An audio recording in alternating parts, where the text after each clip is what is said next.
Hi. So today I'm going to be talking about the infamous Maginot line.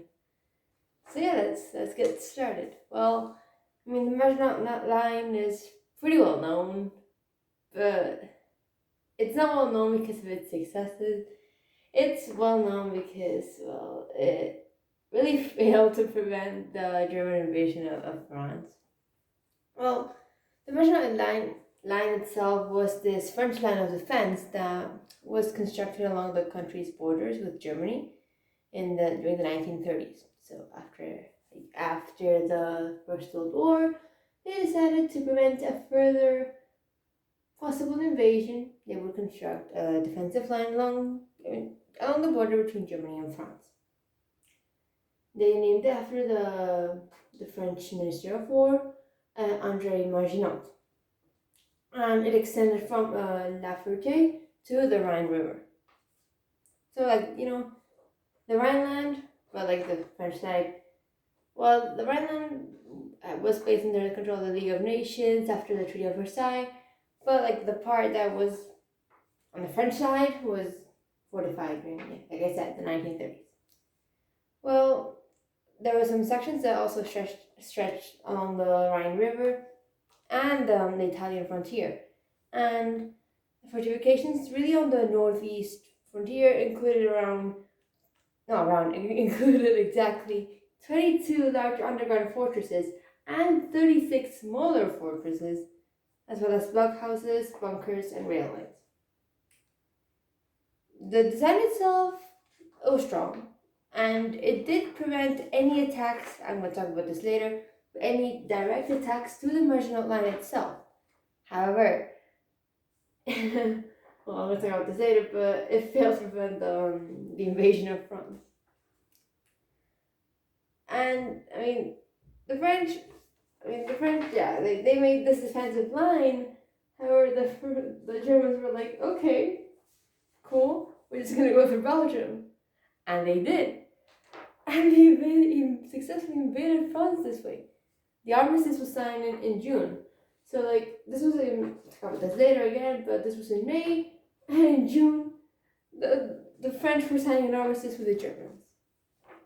So, a bit of background on the line itself. So, like I said, it was named after the Minister of War, Andre Maginot, who lived from 1877 to 1932. And he was this politician who had served in the First World War, but was wounded in November 1914, obviously, during the First World War. Like, he served there and he got wounded. He was forced to, for the rest of his life, use crutches and walking sticks. So, he rose high in political power.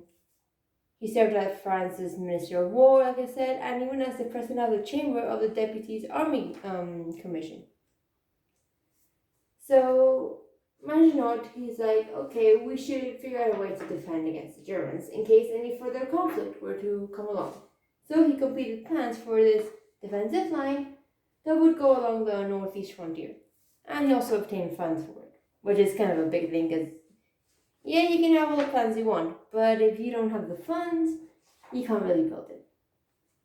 So, like I said, fortifications extended from La Ferté to the Rhine River, but also along the Rhine, along the Italian border. Which, the Italians were on the Allied side during the First World War, and they were on the Axis powers during the Second World War, but yeah, I don't know why they put it along the Italian line. Maybe they thought maybe the Germans could try to invade through Italy.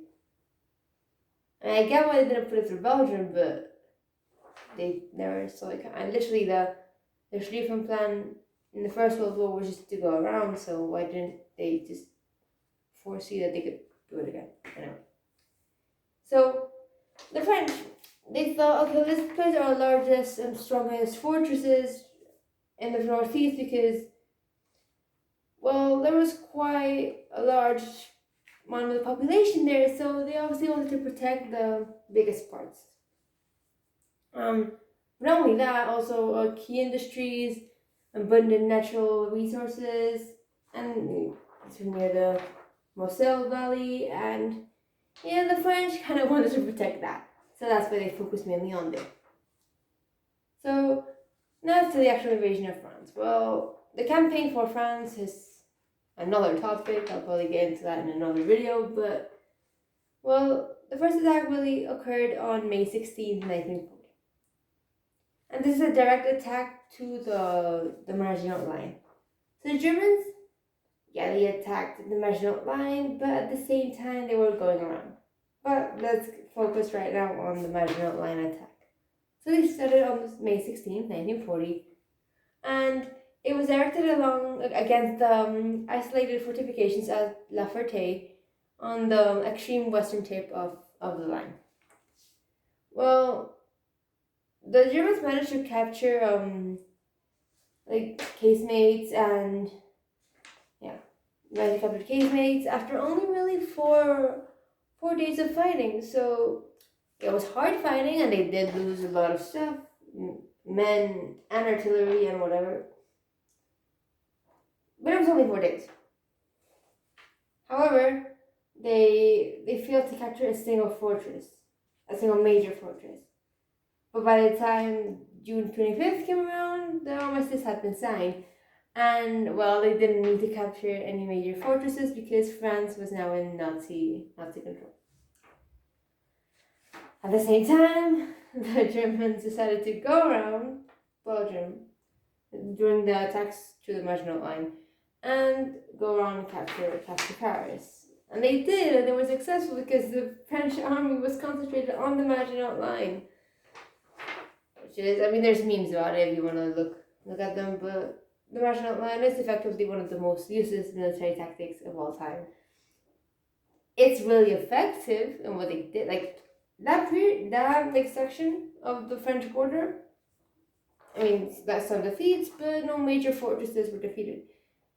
It had just extended all the way through the Belgian border. They could have not been invaded if you think about it. Well, it was really well designed, and it was designed to defend against attacks by the Germans. And it was well designed to fight against attacks, from the rear, So if you think about it, the front being to France, the rear being through Germany. However, when the Americans were liberating France and they had to fight back, they found it hard to break through because the Germans obviously used the Maginot Line to their advantage in defending France. Then 1944, 1945, they had to defend against the Americans, but the Americans eventually succeeded and pushed through. And that's pretty much it. That's the Maginot Line. Not really the best piece of war tactics. It was effective, but they had just extended it a bit more further north. They would have been so much more successful, and who knows what would have happened. But yeah, that's the power of hindsight. Now we know what went wrong, and we know how to improve. But back then, they thought, oh, it's sufficient. And I get the logic behind it. It's only a border with France and Germany, and if history serves them correctly, during the First World War, Belgium, at the first sign of invasion, warned France and Britain. However, Belgium this time wasn't as effective, and that's why the Germans managed to complete the Schlieffen Plan, even though it wasn't the Schlieffen Plan. And yeah, that's pretty much it. I'm not going to say anything else. So yeah, thank you for watching. Bye.